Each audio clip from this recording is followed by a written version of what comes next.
The first time I saw her, she wasn't what anyone would call alien. She looked human, too human in fact. The skin, the eyes, the movement. Perfect mimicry. The Empress of Ariax Prime stood at the center of her crystal palace, draped in shimmering robes that caught light like liquid mercury. Every diplomat from Earth's new interstellar council called her Majesty. None of them knew what she truly was. Except maybe me. I was sent to Ariax as a linguistic ambassador, a fancy way of saying translator.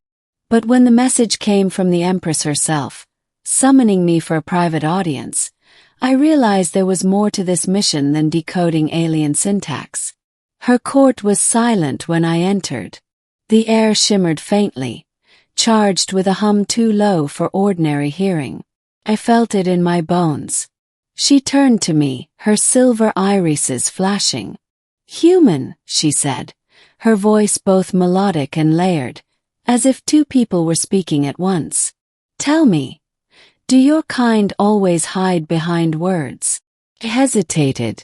"Only when we're afraid of what the truth might cost." A slow smile touched her lips. "Then perhaps you understand me better than your council does." That was the beginning. Part 1. The Empress and the Mask. For weeks, I worked within her palace, translating treaties, negotiating trade accords, and cataloging alien phrases that defied all known grammar. But my real work was observation. I watched her. The way she avoided direct sunlight. The flicker beneath her skin when she thought no one was looking, like waves rippling beneath translucent glass. Rumors whispered through the palace halls. The Empress had no reflection. The Empress was not flesh but energy.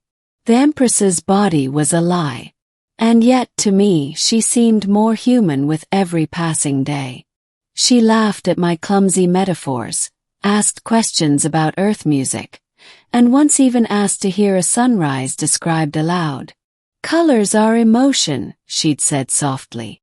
"But your words paint with sound." Still, there was distance in her eyes. Something held back, something carefully hidden. Then one night everything changed. Part 2. The Breach. It began with an explosion deep within the Capitol dome. Sirens blared, guards shouted orders, and I was rushed into a protective chamber with the Empress and her advisors. "Saboteurs," one of her captains hissed. "From the Virex Dominion." The Empress's composure never faltered, but I could see tension radiating from her frame. The hum in the air grew sharper. Her voice, when she spoke, trembled, not with fear but with restraint. "Seal the palace," she commanded. "And leave us." The guards obeyed. The chamber door sealed shut. Then slowly she turned toward me. "You should not be here," she said, her tone low. "I'm not leaving you," I replied. Her eyes, those impossibly reflective eyes, dimmed. "You don't understand. I cannot hold this form much longer." "What do you mean?" Her hands trembled. For the first time her voice cracked. "The human shape, it is a shell. Construct of biolight and resonance. The sabotage.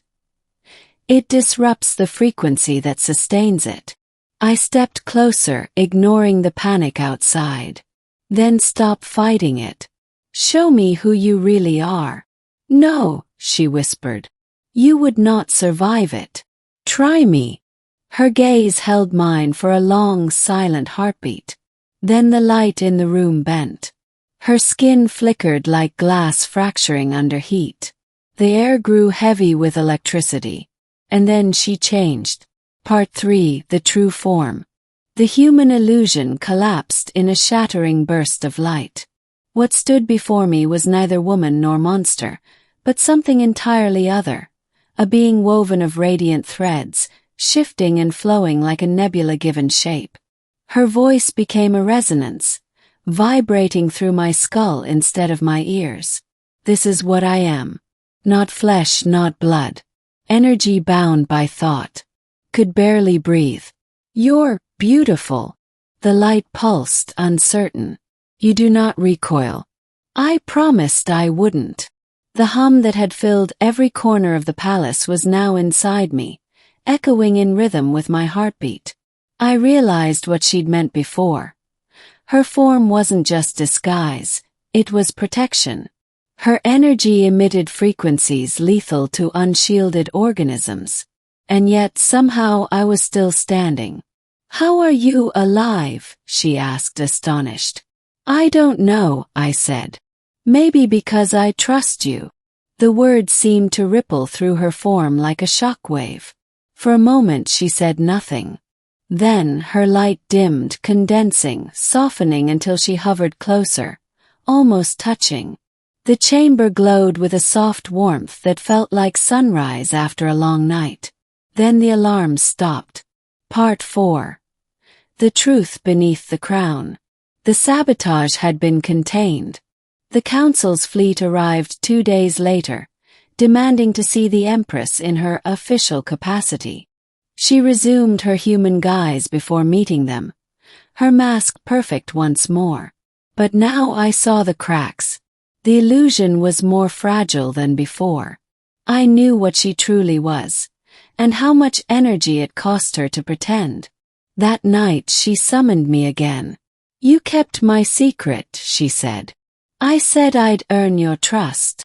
She studied me in silence, her expression unreadable. "Why? What do you gain?" "Truth," I said. "That's enough." Her smile was faint, wistful. "You are unlike your people. They seek advantage.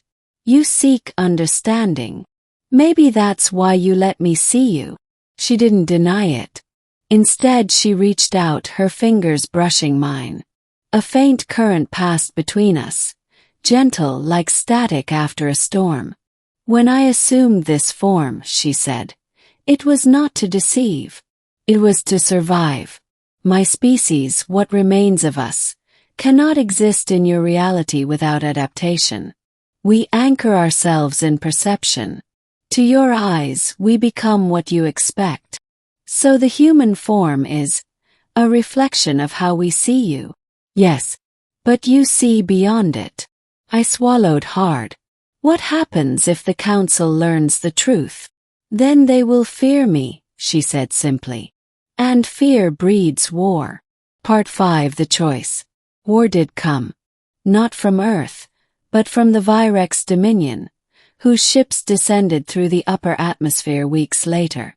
The Empress prepared to unleash her full power, to become the weapon her people once were. But she hesitated. "You said trust was enough," she told me. "Then trust must go both ways." She turned to me, her eyes blazing with energy leaking through the failing human shell. "Tell me, human, what should I do?" "Show them who you are," I said. "Not as a weapon. As hope." Her form shattered once more into brilliance that lit the skies of Ariax Prime. The Virex fleet halted, blinded not by destruction but by awe. Across every channel her voice resonated, not as queen or conqueror, but as light made word. "We are not enemies. We are the same yearning given form." The battle ended before it began. The Dominion withdrew. When the light faded, she collapsed into my arms, flickering, weak but alive. "You risked everything," I whispered. "So did you," she murmured. "You asked me to trust you, and I did." Her hand pressed to my chest. "Now it is your turn to carry the truth." And then, like mist before dawn, she dissolved into light that rose toward the stars. Epilogue. Years later, the Interstellar Council still calls it the miracle of Ariax. They believe the Empress ascended, became energy, or transcended matter itself. But I know better. Sometimes when I close my eyes, I still hear the hum in my bones, the resonance of a being who hid her true form until trust set her free. The Alien Empress wasn't a myth. She was a mirror. And the reflection she left behind is still teaching us what it means to be human.